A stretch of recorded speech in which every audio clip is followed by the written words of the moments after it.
Hello everyone! This is Ninja Girl Sakura here, back with another Yashahime Princess Half Demon review. This past weekend, we were finally back from the New Year's break, and we got Season 2, Episode 14, Kirinmaru of the Dawn. And I'm gonna tell you right now, this is probably my favorite episode of the series, probably will remain that way, depending on what happens in the next one. But, yeah. As of right now, this has got to be my favorite episode. I loved it. It was so good. So good. I can't. It was so good. But, we need to go over everything that happened in this episode, and then we'll get to what I love the most, even though that's pretty obvious. It's on the screen right now, but we'll get to it. We'll get to it. But anyway, let's get into the details. So, obviously, this episode began right where the last one left off, with Zero dead, Rion and Riku there with Towa and Setsuna on the battlefield, which is now a field of flowers. Very beautiful. But, yeah. The battle with Zero is over. Setsuna and Towa have mended their relationship, and it seems like Setsuna fully has her memories back of her sister. So that's good. It seems that way. It could be wrong, though. It's heavily implied that she remembers everything. So, yeah. Things seem all good on their end. They seem pretty darn happy. And Setsuna asks if she would like to go see their mother. Because, yeah, Rin's free now too. She got cured when the thread of fate between her and Toga, or between Zero and Toga, got cut by Setsuna. So, yeah, Rin is better now too, so Setsuna's like, let's go see Mom. And Towa's like, you know what? Yeah, let's do it. So, they decide to go ahead and get on Kilala and head over to the Tree of Time, the Tree of Ages.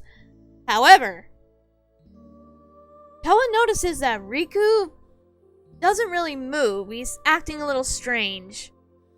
And he's just standing in the flower field, looking in the distance, not saying anything. And she's worried about it, and she's like, why do I feel like this is the last time I might see him? As they're leaving. So, ominous. And that turns out to be, or probably will turn out to be right. But we'll see. But yeah, Setsuna and her leave on Kilala, and Riku is left there with Rion, who instantly asks for Riku's help, because she wants to take down her father. Her aunt's gone now, but her father is still a problem. So yeah. And something pretty important is revealed. Something we probably should have realized a long time ago. Because Riku is a incarnation of Kirinmaru, when he eventually gets killed, Riku will also die. It's the same thing that happened with Kagura and all the other Naraku incarnations. So, yeah. Kind of sad, really. And when Rion tells Riku this, he's like, it's fine. I've been prepared for this. I kind of knew it would happen eventually. I'm okay. But then Rion asks, well, what about Towa? Aren't you worried about her? And it's like, she'll be okay. And you know what? Even though my time with her was short, I enjoyed every minute of it. And she let me know the feeling of something that I didn't know that I really wanted. Something forbidden. And he admits that yes, he's in love with Towa. So there you go. Riku Towa fans. Your ship is validated pretty much. At least from Riku's side. So there you go. He actually said it. Riku said he loves Towa, so very sweet. So, yeah.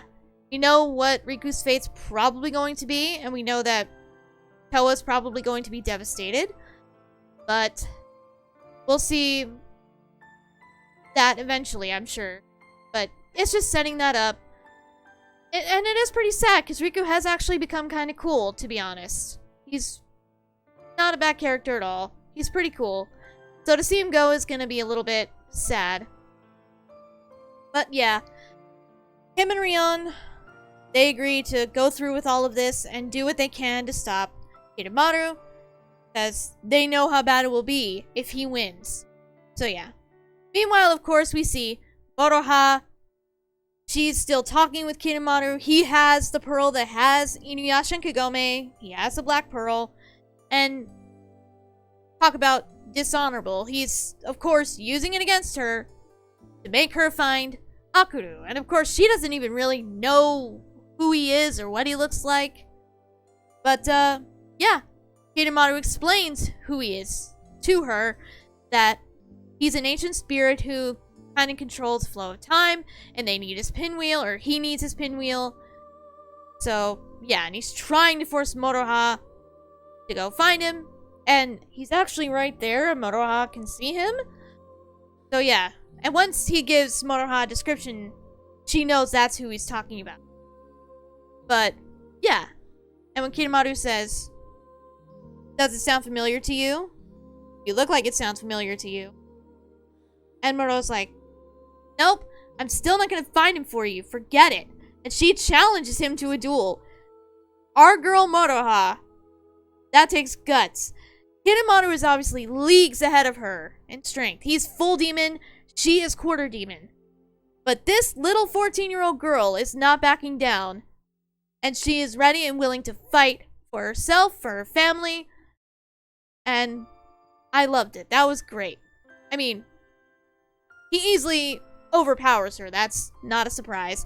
But she puts up a darn good fight. It was awesome to see. She puts on her rouge.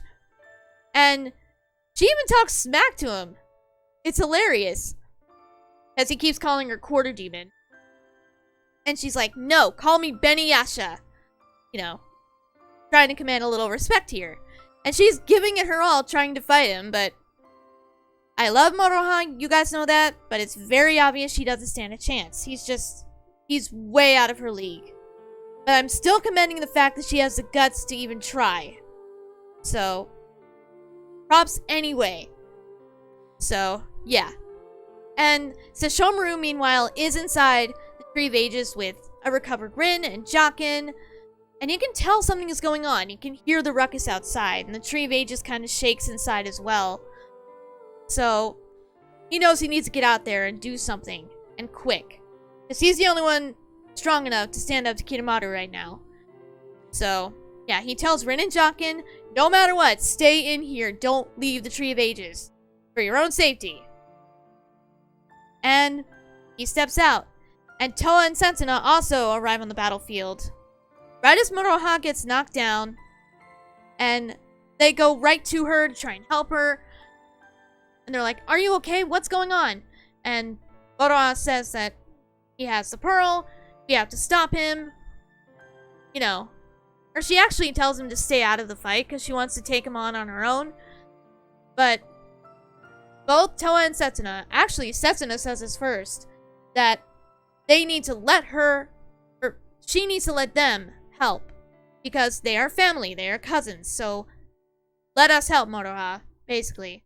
And her and Towa both agree on that, and Moruha accepts. But that's when Sesshomaru shows up from outside the Tree of Ages, and is ready to have a little skirmish with Kirinmaru and beat his butt, basically. Well, maybe he doesn't even plan on winning, but considering what happens later, who knows? But either way, he is there, ready to challenge Kirinmaru, basically to defend his two daughters and his niece, which is admirable and very different from the Sesshomaru we were used to. It goes to show how much he has changed, and even if you don't like the relationship, Rin did change him for the better. Even though it's still kind of a creepy thing. But that much I will say. She did change him for the better. So, yeah. But he's there, and he kind of just eggs Kirinmaru on, saying that, "Oh, come on, Kirinmaru. You're gonna fight this quarter demon that you've already beaten? The great Kirinmaru of the Dawn? You're actually gonna fight this little girl? Especially being I'm right here, you know?"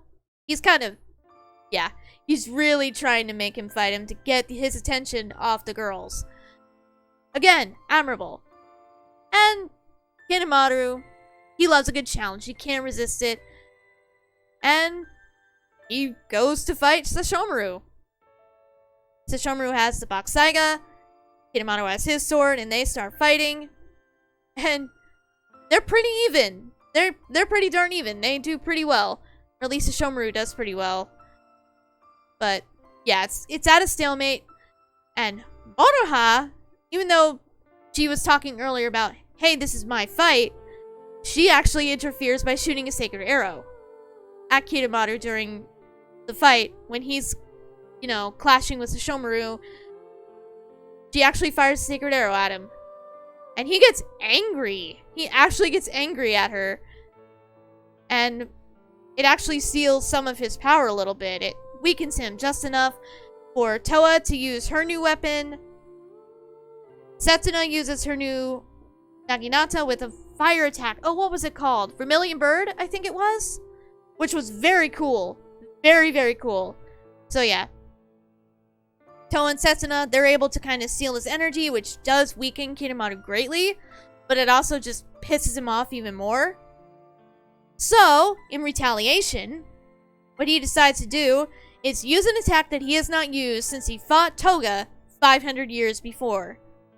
A giant energy ball. It looks like the one Frieza used in Dragon Ball Z a little bit, only in a purple color, not orange. But yeah. Or you know what it looks like? Beerus' Sphere of Destruction that we've seen him use before. Just giant. Really giant. And he's like, let's see if you guys can take it. I haven't used this move in 500 years, but let's see if you can take it. And Sesshomaru is kind of panicking on the side there. And also, Rin and Jaken, they pop out too, but yeah. And Kirinmaru fires this giant attack at the girls. And Sesshomaru steps in and takes the attack, saving the girls. Again, showing that he has changed a hell of a lot for the better. That was, wow. You would have not seen early seasons of Inuyasha's Sesshomaru doing that at all, because he hated humans, remember? But now, he is there defending his daughters and his niece. And might die from doing it. We don't know yet. But he takes the attack, and he tries to blow it off like, ha! The attack you used on my father? Well, I just took it too. Oh yeah, and before Kirinmaru and Sesshomaru even fought, he actually did give Sesshomaru the pearl. I guess as a show of good faith. So yeah, but back to where we were. Sesshomaru's taking this huge attack. He's clearly hurt, but he's still kind of standing. And he sends a black pearl to where Moruha and the twins are, and they get absorbed into it. But then he collapses, and Rin and Sesshomaru, Rin and Jaken, seeing this, they rush over to try to find him. And yeah, Sesshomaru is just fallen into the woods. Rin and Jaken can't find him, and neither can Kirinmaru, and he's shouting and yelling, wanting to fight him. And Takachio, who's still been on the sidelines, he takes the pearl because he knows if Kirinmaru has it, it's bad. So he runs off with it to try to protect Moruha and the twins, while everyone else is incapacitated at the moment. Or can't really fight in Rin and Jaken's case. But yeah, and we see Sesshomaru just passed out on the ground in the forest, not moving. His eyes are blacked out, which is a normal effect they use in anime all the time to show that, yeah, this character is severely in danger and close to death. So, let's hope Sesshomaru doesn't die. I don't want that. But, it doesn't look good right now. Not at all. Not at all. But yeah, Kirinmaru is furious and still wants to challenge Sesshomaru. But when he still doesn't come out, he decides to just declare it his victory. So, oh boy. But I'm sure he'll be back. Why wouldn't he be? So, yeah. Meanwhile, we see Inuyasha and Kagome in the Pearl. And they saw something or heard something. So they go to check it out. And it's, of course, it's the girls. They're walking Moruha apologizes for her uncle being in this position because she got careless and Kirinmaru snuck up on her and stole the pearl in the first place. So, yeah, she feels bad, but they're like, it's fine, it's not your fault. They don't blame her. But then they see someone approaching. And Moruha's like, huh, could it be? And it is. It's Kagome. And when she sees the girls, specifically Moruha, she just stops in her tracks and is like, is that really you, Moruha? And Moruha's like, Mom? And then this whole scene is just so hilarious and sweet. But yeah, Kagome gets this angry look on her face and approaches Moruha, squeezes her little cheeks, holds her face in her hands, and is like, you are Moruha, aren't you? And Moruha's like, yes? And Kagome's like, if you're really Moruha, well, let me get a good look at your face. And Moruha's like, okay. She doesn't know how to handle this because she's never had parents. But here's her mother right there in front of her. And after looking at Moruha's face for a few minutes, or a few seconds, not minutes, Kagome breaks down in tears and is like, Moruha, you came to see us. It's really you. And it's just, this whole scene was the sweetest thing in the world and I loved it so much. Every second of this, I loved it. And Moruha, because they don't know that they're trapped there. Kagome and Inuyasha obviously don't know that. They don't know the girls are trapped there now too. So Moruha's like, well, yeah, sure, yeah, we came to see you.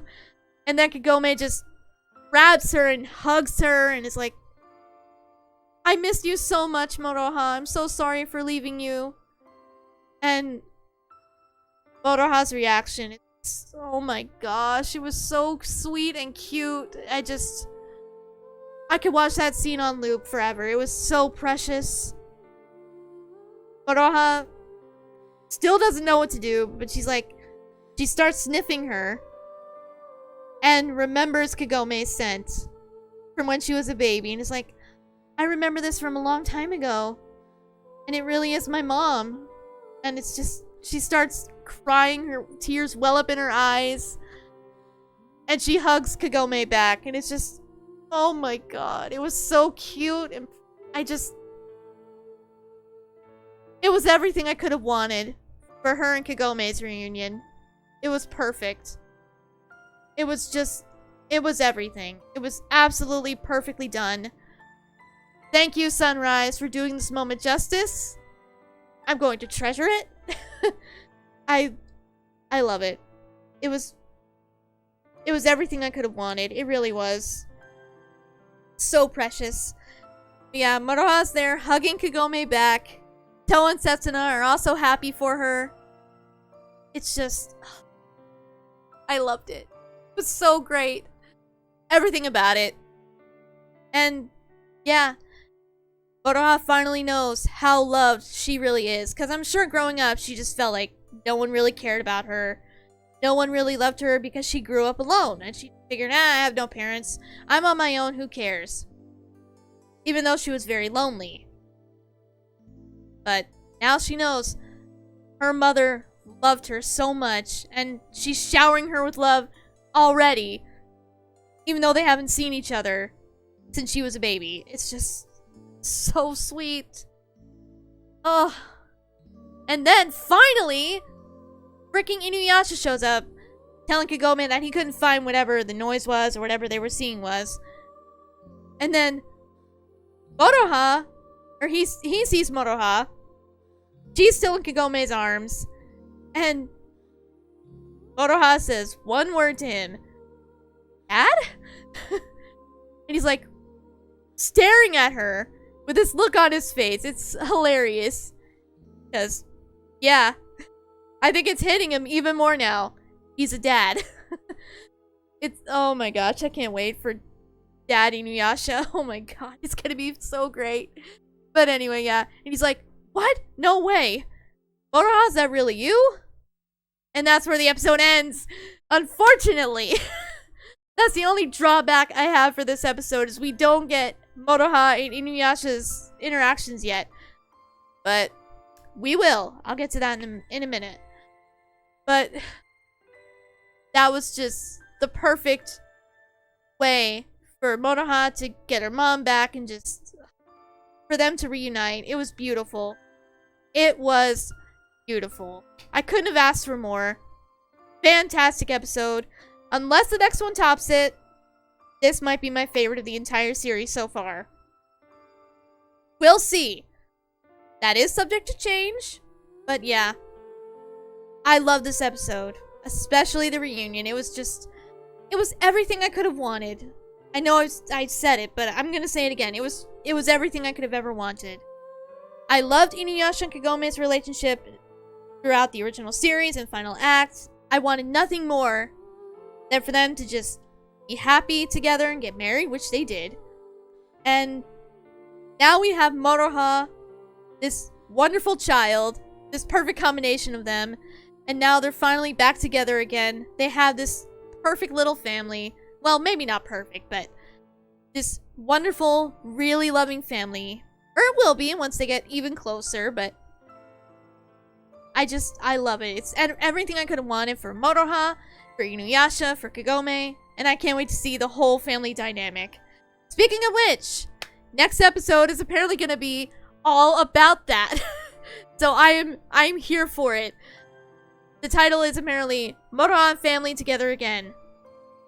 Yes, and in the preview we see Inuyasha and her glaring at each other. And it's exactly the way I thought they would act toward each other, because they're so much alike personality-wise. There was no way they weren't gonna butt heads, but it's gonna be in the most hilarious way. And I can't wait. And we even see Kagome sighing like, oh god, there's two of him now. But you know, if anyone can handle it, it's Kagome. It's Kagome. She's got this. Come on. 1 second of glaring at Moruha, and she was standing back gulping. She was actually a little bit scared. Just the way Inuyasha was before, you know, back in the day. So, yeah. Kagome has got this. She can handle the two of them, I think. I think. But, oh my gosh. It just looks like it's going to be hilarious and very, very heartfelt. And I can't wait. We also see Kagome being an aunt with Towa and Setsuna. And it looks like Towa's gonna show her pictures on her cell phone, maybe? So finally, Kagome might know that her mom and grandpa and Sota, she's finally gonna know that they're doing well and that they're happy. Because she hasn't seen them in a long time. And she can't go back to the modern era. So she's finally gonna know that they're okay. They're all safe and doing well. And that's gonna be great too. Plus, Auntie Mode Kagome, that's gonna be cute. Will it top Mom Mode Kagome with Moruha? No, but it's still gonna be cute. But I'm looking forward to seeing Papa Mode, Dad Mode, Inuyasha for sure. It's gonna be hilarious just from that one little bit that we got to see in the episode preview. I'm ready for it. I'm here and ready for it. It's exactly the way I thought they would act with each other. I'm here for it, so let's go. Give it to me. I'm ready. Yeah. And in the episode preview, we also see Moruha sleep. It might be in Inuyasha's arms, or she might just be laying on his robe of the fire rat. I don't know. But it's so cute. We see Kagome stroking Moruha's hair. She's asleep, and it's gonna be so good the next episode. It might top this one. Like I said, we gotta wait and see, though. I'm gonna wait and see, but maybe. But yeah, I won't ramble on anymore. If you couldn't tell, this episode is great. Loved it. Watch it.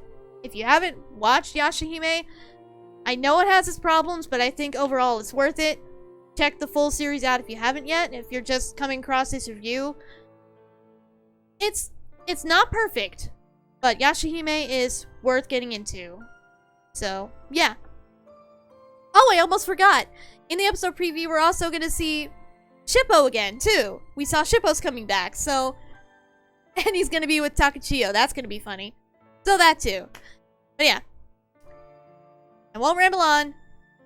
Thank you for watching this review. I hope you enjoyed it. If you did, leave a like, share it around if you want to.